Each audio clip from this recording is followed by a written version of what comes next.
To new beginnings, my sister said as she lifted her wine glass at the family dinner table, and everyone smiled except me because I still didn't know she was talking about taking my house.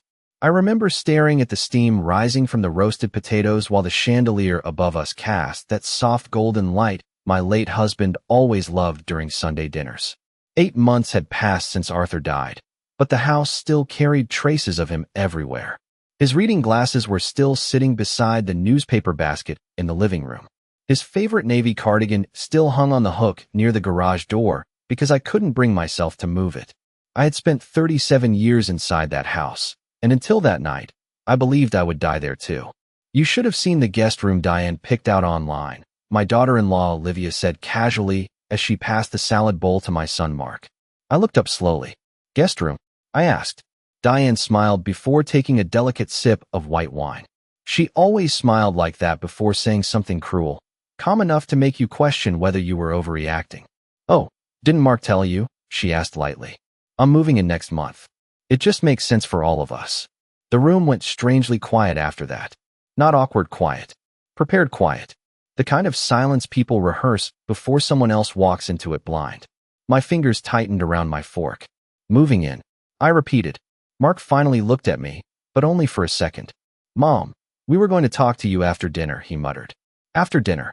As if this was some small scheduling change instead of a stranger walking into the center of my life and announcing herself as part of it. Diane leaned back comfortably in her chair, already acting like she belonged there more than I did. You shouldn't be alone at your age anyway, Helen, she said. This house is too big for one person. One person. I almost laughed at how quickly widows become invisible in their own homes. 8 months earlier, neighbors brought casseroles and sympathy cards. Now everyone talked about me like I was an aging piece of furniture that needed to be moved into storage. Olivia suddenly held up her phone toward Diane. Wait, show her the picture from Homestyle, she said excitedly.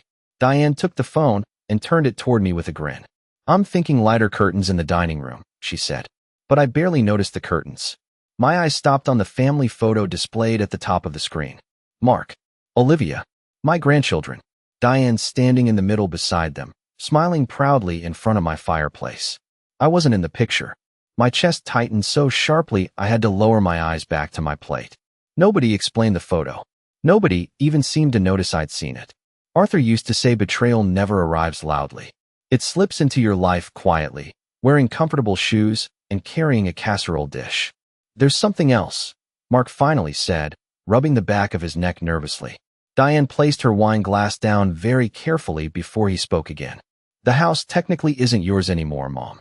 For a moment, I thought I'd misunderstood him. The grandfather clock in the hallway ticked loudly behind me. Somewhere outside, a car drove past the house with its bass vibrating through the windows. Ordinary sounds. Ordinary life continuing while mine suddenly tilted sideways. What are you talking about? I asked softly. Mark swallowed hard. Dad changed some paperwork before he passed. Diane reached over and touched his arm gently, like she was comforting him through my confusion. Arthur wanted the property handled differently, she said. We didn't want to upset you until everything was finalized. I looked around the table then, at my son avoiding my eyes, at Olivia pretending to rearrange silverware, at my grandchildren too young to understand any of it, and at Diane sitting in my husband's chair with one hand wrapped around a wine glass and the other resting comfortably on my family. I do not remember how dinner ended that night. I remember the sound of silverware against porcelain. I remember Olivia scraping untouched mashed potatoes into the trash while humming softly to herself. I remember Diane carrying wine glasses into my kitchen like she had done it 100 times before. But mostly, I remember how carefully everyone avoided looking at me. The house felt colder after they left. I stood alone beside the dining room table staring at the wrinkled linen runner Arthur and I bought during our trip to Vermont nearly 20 years earlier. He spilled coffee on it during breakfast the very first week we owned it, and every time I looked at that faded stain near the corner, I smiled. That night, I just stared at it without feeling anything at all. I began clearing plates slowly because I did not know what else to do with my hands. My wedding ring tapped softly against the china every time I stacked another dish. The sound echoed through the kitchen. Small, hollow, lonely. At some point, I noticed Diane had left her cardigan hanging on the back of one of the dining chairs. Cream-colored cashmere. Expensive. Deliberate. It looked less like something forgotten and more like something placed there to mark territory. I carried it carefully between 2 fingers and laid it over the counter. Then I stood there looking at it for nearly a full minute. Arthur used to tell me that homes absorb the energy of the people inside them. Joy stays in the walls. Grief settles into corners. Love lingers in kitchens long after the conversations are over. But lately, the house no longer felt like it recognized me. I walked upstairs to our bedroom and stopped halfway down the hall because the light inside was on. My stomach tightened instantly. I knew I had turned it off earlier that morning. Slowly, I pushed the door open. Diane was standing near my closet. "Oh, good," she said casually when she saw me. "I was just checking measurements." I looked at the yellow measuring tape in her hand. "Measurements?" My voice barely sounded like my own. "For furniture," she replied. "The room is bigger than I expected." She said it naturally, comfortably, like there was nothing strange about another woman standing inside my bedroom discussing where furniture might go while my husband had not even been gone a year. I noticed then that one side of the closet door was open. Several of my dresses had been pushed tightly together. There was empty space beside them now, space someone had clearly made on purpose. Diane followed my eyes and smiled faintly. "You have so many clothes, Helen. I figured we could reorganize things later." The words settled heavily into my chest. I walked past her without answering and sat carefully on the edge of the bed Arthur and I had shared for 37 years. Diane remained standing near the closet, completely at ease. "Mark worries about you," she said after a moment. "We all do. You have been very forgetful lately." I looked up sharply. "Forgetful?" She shrugged gently. "You get confused sometimes. It happens." I felt something cold slide through me then. Not fear. Understanding. That was the moment I realized this had started long before tonight. The quiet conversations. The paperwork. The sudden concern about my age. The way Olivia began finishing my sentences during family dinners over the past few months. They were building a story about me slowly, carefully, piece by piece. Diane picked up the measuring tape from the dresser. "You should try to get some rest," she said softly before leaving the room. After she walked away, I sat perfectly still listening to her footsteps move comfortably through my hallway. My hallway. At least, it had been.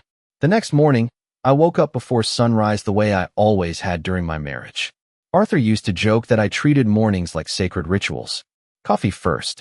Curtains open second. Silence before conversation. For 37 years, we followed the same rhythm inside that house. But that morning, something felt disturbed before I even opened my eyes. The air itself felt unfamiliar.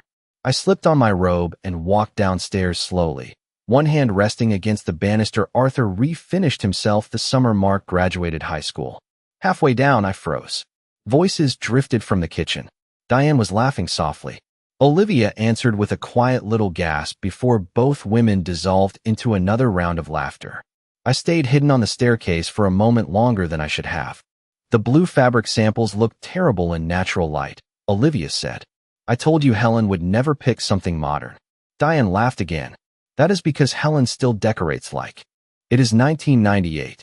My fingers tightened around the railing. "Well, once you redo the downstairs, the house is going to feel completely different," Olivia continued. "Fresh start. Fresh start." I looked down at the framed family photographs lining the hallway wall. Arthur holding Mark beside his first bicycle. Christmas mornings in matching pajamas. Our trip to Maine for our 30th anniversary. Entire decades lived inside those frames. Entire decades they were already speaking about erasing.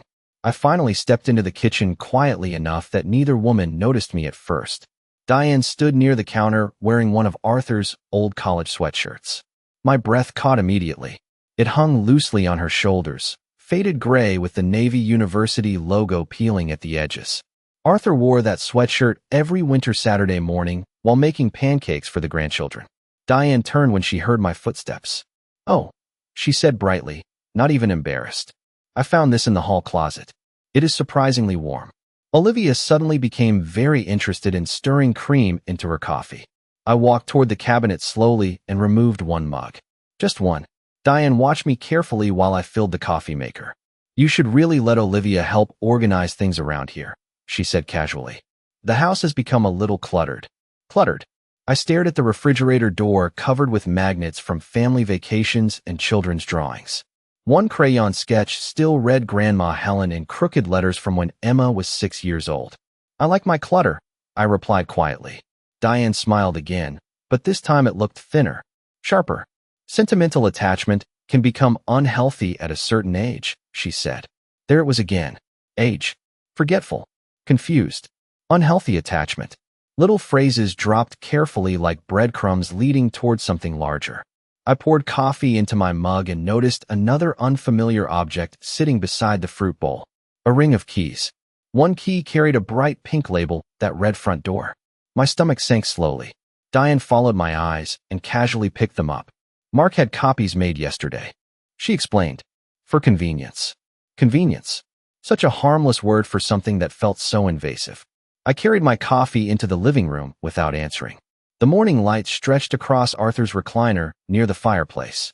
His reading lamp still stood beside it exactly where he left it. I lowered myself carefully into the sofa and stared at the dust floating through the sunlight. A few minutes later, Olivia entered holding her phone. "Oh good," she said. "I wanted your opinion on something." She sat beside me and turned the screen toward my face. At first I thought it was another furniture photo. Then I realized it was a seating chart. Thanksgiving dinner. Names arranged carefully around a long table. Diane's name sat at the head position beside Mark. Mine was halfway down the side near the children. Olivia smiled distractedly. Diane thought this arrangement would work best once everyone adjusts. I looked at the screen for a long moment before handing the phone back without a word. Because suddenly, painfully, I understood the truth. They were not making room for Diane inside the house. They were making room for her inside my place. That afternoon, I drove to the cemetery because it was the only place that still felt honest. The sky hung low and gray over the rows of headstones, and the wind carried the sharp smell of wet grass through the parking lot. Arthur always loved gloomy weather. He used to say cloudy days made people slow down enough to tell the truth. I stood beside his grave holding a small bundle of white carnations from the grocery store near my neighborhood. $5.99 wrapped in thin plastic. Nothing fancy. Arthur hated expensive flowers anyway. "You would not believe what is happening in your house," I whispered softly as I arranged the carnations beside the stone. For a long moment, I just stood there staring at his name carved into polished granite. Arthur Whitmore. Beloved husband. Devoted father. The dates beneath his name looked too short for an entire lifetime. 37 years of marriage reduced to two numbers separated by a dash. I closed my eyes and suddenly remembered the final weeks before he died. Diane had been around constantly back then. At the time, I thought she was helping because grief makes people desperate to believe in kindness. She drove Arthur to appointments when I was exhausted. She organized medication bottles on the kitchen counter. She answered phone calls while I showered upstairs. "You need rest, Helen," she used to tell me gently. "Let me handle things." Back then, her voice sounded comforting. Now, every memory felt different when I replayed it. I remembered walking into Arthur's home office one evening and finding Diane sitting beside him while papers covered the desk. She had quickly flipped one folder closed when she saw me. "Just insurance paperwork," she said with an easy smile. Arthur looked unusually tired that night. "Diane is helping me organize things," he muttered before rubbing his forehead slowly. I had not questioned it. Arthur had been heavily medicated during those final months. Some mornings he struggled to remember whether he had eaten breakfast. Once, he forgot our anniversary entirely and cried afterward because it upset him so much. I told myself illness explained everything. But standing beside his grave now, small moments began sliding together inside my mind with terrible clarity. Diane insisting Arthur should handle finances privately. Diane answering questions before he could. Diane asking me to take the grandchildren shopping whenever lawyers or accountants visited the house. I felt suddenly cold despite my wool coat. There was one memory I could not stop replaying. 2 weeks before Arthur died, I had walked downstairs late one night after hearing voices in the kitchen. Diane and Mark were sitting at the table together while Arthur slept upstairs. They stopped talking the moment they saw me. Mark stood so quickly his chair nearly tipped backward. "Mom, what are you doing awake?" he asked.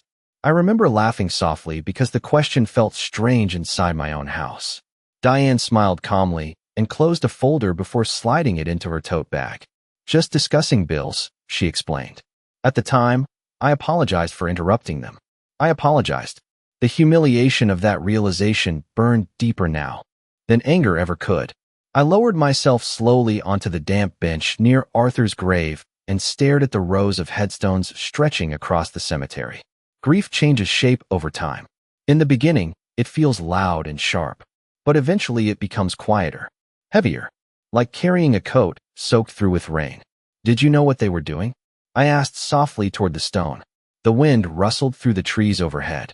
Somewhere nearby, a church bell rang twice in the distance. I sat there for nearly an hour before finally standing again. As I turned toward the parking lot, my phone vibrated inside my purse. A text from Olivia appeared across the screen. Diane wants to repaint the downstairs before Thanksgiving. Can you send measurements for the dining room windows? I stared at the message for a long time before locking the screen without replying. Then I looked back once more at Arthur's grave, and for the first time since his funeral, something inside me stopped feeling confused. Because grief may blur memory for a while, but betrayal eventually sharpens every detail. 3 days later, I found my winter coats packed inside cardboard boxes in the garage. The morning air smelled like rain and motor oil when I stepped out through the side door carrying a basket of laundry. At first, I thought maybe Mark had been cleaning because he used to reorganize spaces whenever he felt anxious. Even as a teenager, he rearranged furniture before difficult exams. But the moment I saw my handwriting on the labels, something inside me tightened painfully. Helen winter clothes, fragile ornaments, personal items. The boxes sat stacked neatly against the garage wall beside old paint cans and gardening tools. My chest felt strangely hollow as I knelt beside them and peeled back the tape on the nearest one. Inside was the red wool coat Arthur bought me during our trip to Chicago 15 years earlier. Beneath it sat framed photographs wrapped carefully in newspaper. I lifted one out slowly. It was our wedding picture. Arthur smiling nervously beside me in his charcoal suit, while my veil blew sideways in the October wind. I stared at the photograph for several seconds, before noticing something else. More boxes lined the back wall. At least 12 of them. Every single one labeled in Olivia's neat handwriting. Storage. Keep. Donate. I sat back slowly on my heels, suddenly unable to catch a full breath. They had not just discussed changing the house. They had already started removing me from it piece by piece while I was still living there. I wondered when you would notice. Diane's voice drifted through the open garage door behind me. I turned slowly. She stood there holding a ceramic mug in both hands like a woman admiring spring flowers, instead of watching someone discover her life packed into boxes. What is this? I asked quietly. Diane walked closer, careful and calm. We needed to make space, she replied. You barely use most of this anymore. Barely use. I looked down at the photograph still resting in my lap. 37 years of marriage reduced to an inconvenience, taking up shelf space. Why are my things in the garage? I asked. Diane sighed softly as if I were being difficult.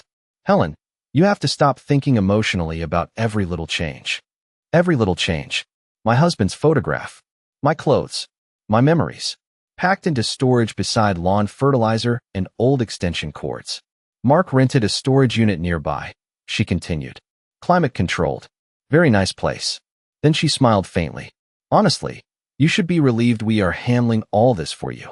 I stared at her carefully then. Really stared. Diane had always known how to sound helpful while quietly humiliating people underneath the surface. She did it to waitresses, to neighbors, to her own ex-husband before he finally moved to Arizona and stopped calling entirely. But I had never imagined she would one day speak to me that way inside my own home. Did Mark approve this? I asked. Diane took a slow sip from her mug before answering. Mark understands that the house needs structure now. Structure. Another harmless-sounding word carrying something cruel beneath it. Suddenly, I remembered a dinner nearly 6 months earlier while Arthur was still alive. Diane had laughed after I forgot where I placed my reading glasses. Maybe it is time we start labeling drawers for Helen, she joked lightly. Everyone laughed politely at the table. Even me. Now I wondered how long she had been planting those little ideas inside people's minds. Forgetful. Emotional. Confused. Cluttered. Difficult. Aging. The language of replacement disguised as concern. Diane crouched beside one of the boxes and adjusted the tape carefully with her fingernail. You know, she said softly, people our age have to learn when it is time to let go. Our age. I almost smiled at that. Diane was only 4 years younger than me, but somehow she spoke as though she belonged with the people making decisions instead of the people decisions were made about. I stood slowly, still holding my wedding photograph against my chest. Arthur never wanted this, I said quietly. For the first time since entering the garage, Diane's expression shifted ever so slightly. Not guilt, not shame, irritation. Tiny, fast, but there. Then she smiled again. Arthur wanted peace, Helen, she replied. And honestly, fighting this would only upset everyone. I looked at the rows of boxes behind her, at the carefully labeled pieces of my own life waiting to be moved out of sight. And in that moment, I realized something important. They had spent months preparing me to disappear quietly. The problem was, nobody had bothered asking whether I planned to. That night, I could not sleep. The house made unfamiliar noises after midnight, the kind you only notice when your mind refuses to rest. Pipes shifting inside the walls, floorboards settling upstairs, the low hum of the refrigerator drifting through the hallway. Arthur used to sleep through everything. Thunderstorms, barking dogs, even the smoke detector battery that chirped for 2 straight hours one winter before I finally climbed onto a chair and changed it myself. Around 2 in the morning, I gave up pretending to sleep and walked downstairs for tea. The kitchen light was already on. I stopped halfway down the staircase when I heard Mark speaking quietly. Mom will adjust eventually, he said. His voice sounded tired. She just needs time. Diane answered immediately. Mark, you are still thinking emotionally about this. I stayed perfectly still in the dark hallway. You saw how confused she got over those boxes, Diane continued.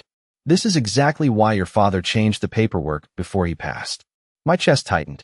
She was not confused, Mark muttered weakly. Diane let out a slow sigh. You always do this. The second she looks upset, you start doubting everything. There was a long silence after that. Then Olivia spoke softly for the first time.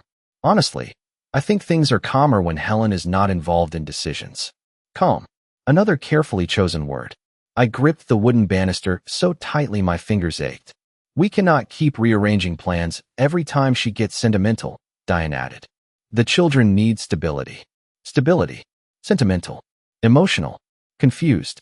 Their language sounded almost clinical now, like they were discussing a difficult patient instead of the woman who raised Mark alone through layoffs, chickenpox, college applications, and heartbreak after his first divorce. I just do not want this turning ugly, Mark said quietly.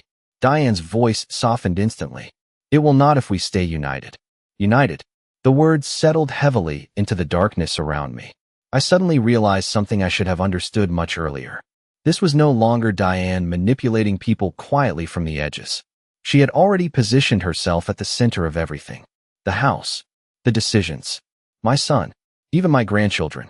I stepped backward carefully before they noticed me and returned upstairs without making a sound. Back inside my bedroom, I sat on the edge of the mattress staring at the framed photograph on Arthur's nightstand.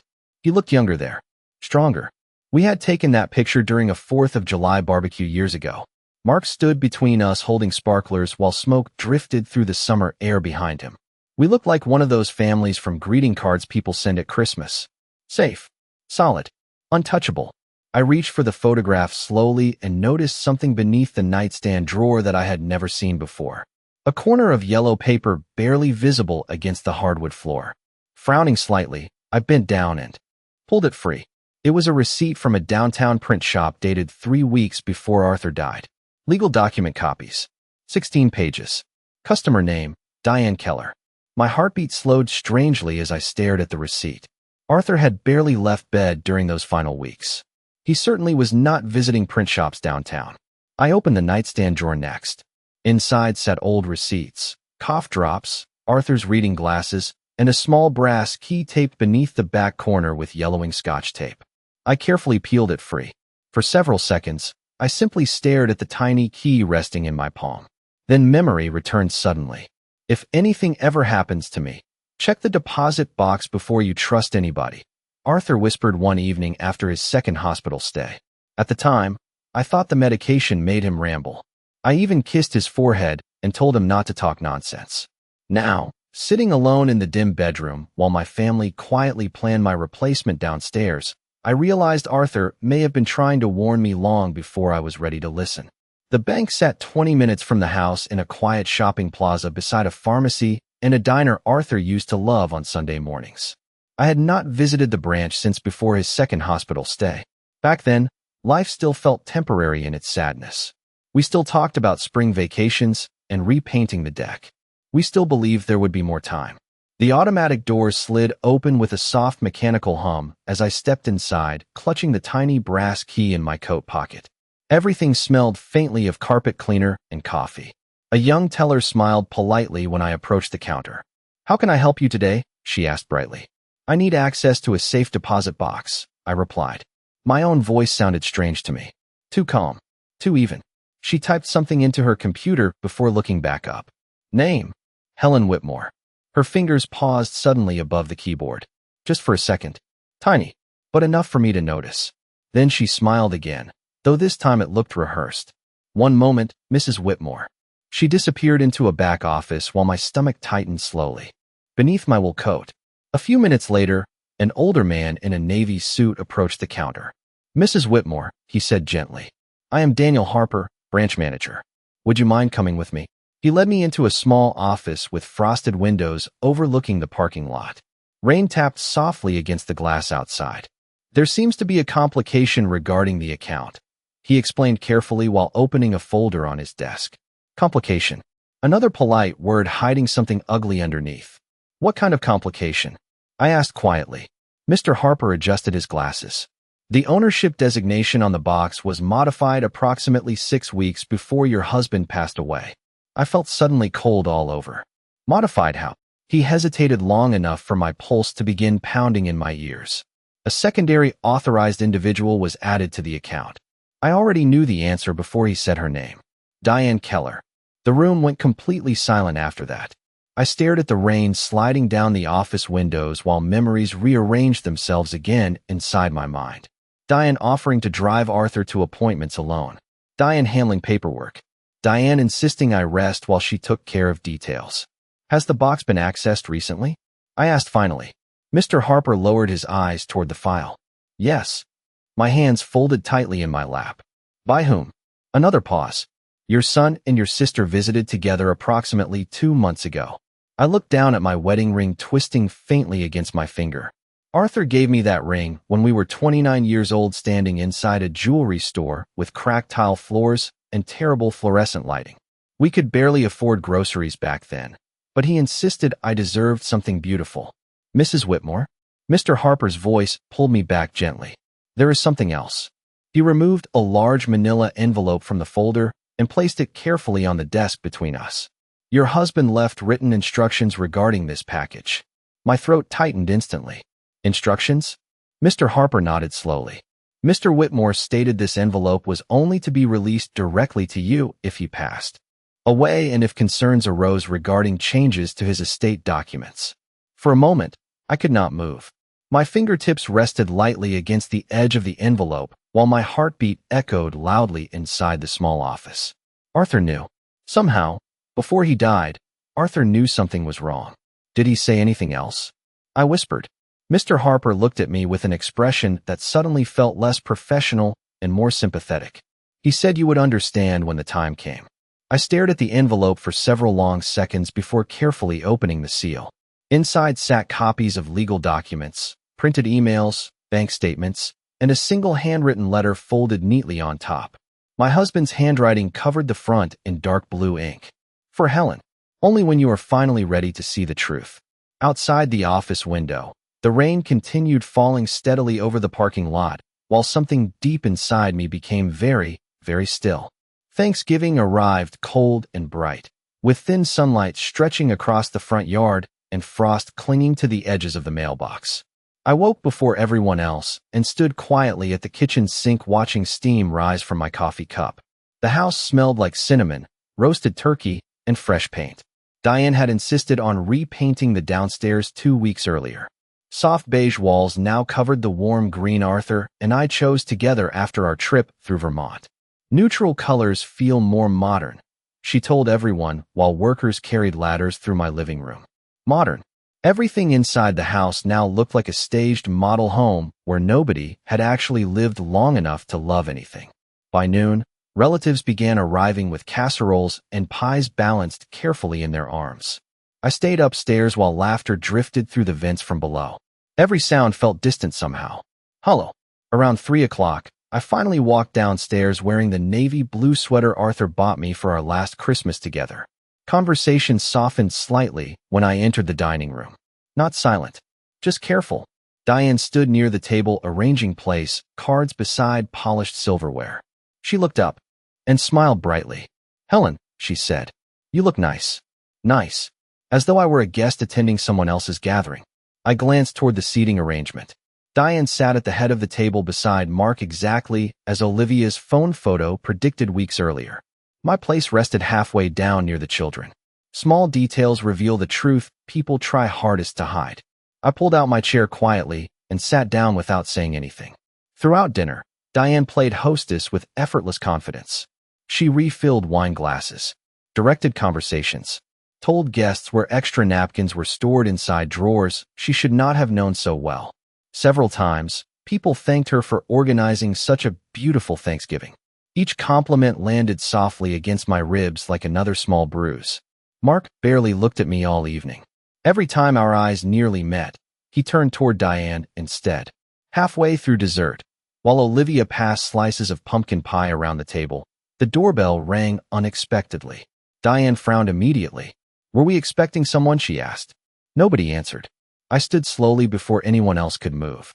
"I will get it," I said quietly. The hallway felt strangely calm as I crossed toward the front door. Outside stood Daniel Harper from the bank beside a tall, silver-haired woman carrying a leather briefcase. Rain clouds gathered heavily behind them across the darkening sky. "Mrs. Whitmore," Daniel said gently. "This is attorney Rebecca Sloan." I stepped aside without hesitation. "Please come in." Their arrival changed the atmosphere inside the dining room instantly. Conversation stopped. Forks lowered quietly onto plates. Diane's smile disappeared the moment she saw the briefcase. Rebecca Sloan placed several folders carefully onto the dining table before speaking. "I apologize for interrupting dinner," she said calmly.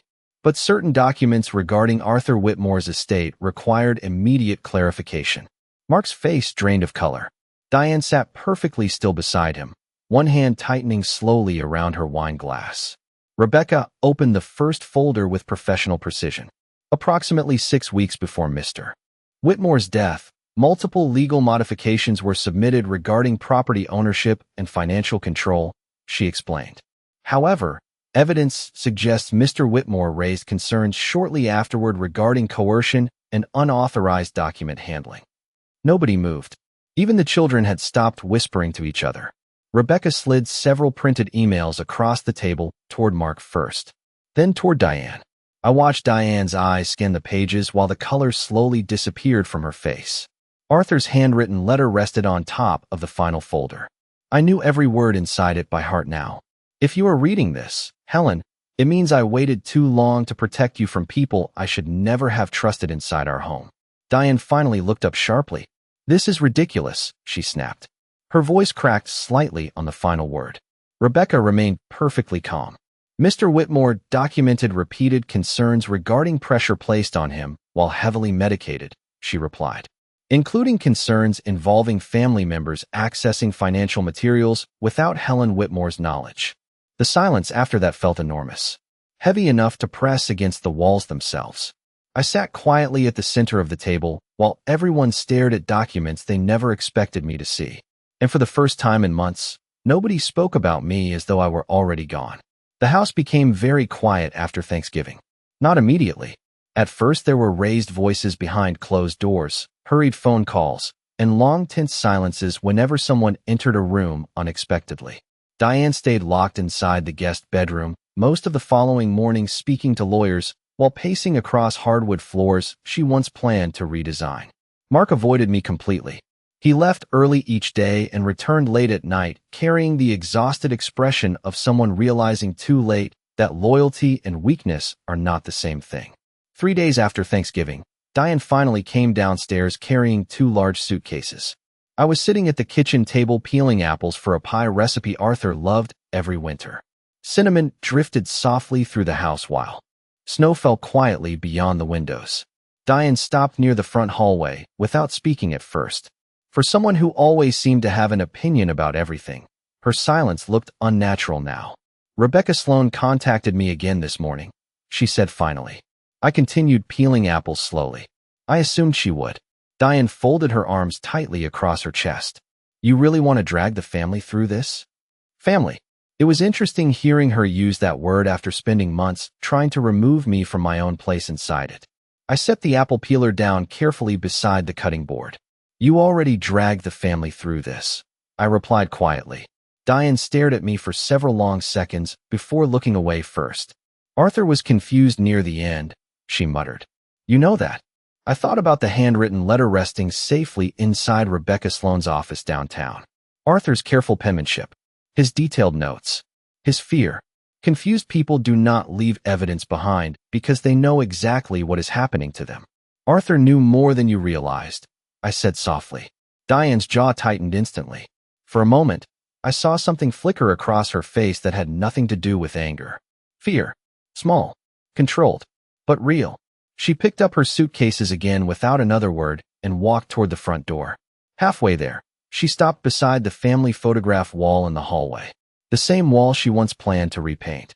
Her eyes moved briefly across decades of birthdays, graduations, beach vacations, Christmas mornings, and ordinary Tuesdays nobody thinks to treasure until they become memories. You always made everything look so perfect, she said quietly. I looked at her carefully then, really carefully. Diane had spent months trying to take my place, but suddenly she looked tired, smaller somehow, like someone who finally realized possession and belonging are not the same thing. It was not perfect, I answered honestly. It was just loved. Diane lowered her eyes after that. Then she opened the front door and stepped outside into the falling snow without saying goodbye. The sound of her car backing down the driveway echoed faintly through the quiet house. I sat there for a long time afterward staring at the half-finished apples on the cutting board. Upstairs, I could hear Olivia quietly packing items from the guest room while Mark moved furniture back into storage. Nobody asked me for instructions anymore. Nobody talked around me like I was invisible. A week later, workers returned to repaint the downstairs walls back to the soft green Arthur and I originally chose together. I rehung the old family photographs exactly where they belonged. I unpacked every box from the garage myself, one piece at a time. Winter coats back into closets. Wedding albums back onto shelves. Christmas ornaments wrapped carefully in tissue paper beside the fireplace Arthur built with his own hands. On the first Sunday morning after the house finally felt like mine again, I woke before sunrise and carried my coffee into the living room. Snow covered the backyard in a smooth white blanket, while soft golden light filled the kitchen behind me. Arthur's navy cardigan still hung beside the garage door exactly where I left it months earlier. For the first time since his death, the silence inside the house no longer felt empty. It felt peaceful. I sat beside the window watching snow drift slowly across the yard while my coffee cooled between my hands. People think betrayal destroys you all at once. It does not. It happens quietly, room by room, conversation by conversation. Until one day you realize someone has been teaching the people you love how to live without you. The mistake Diane made was believing I would disappear just because they prepared space for me to. But homes remember who loved them first. And so do families, eventually.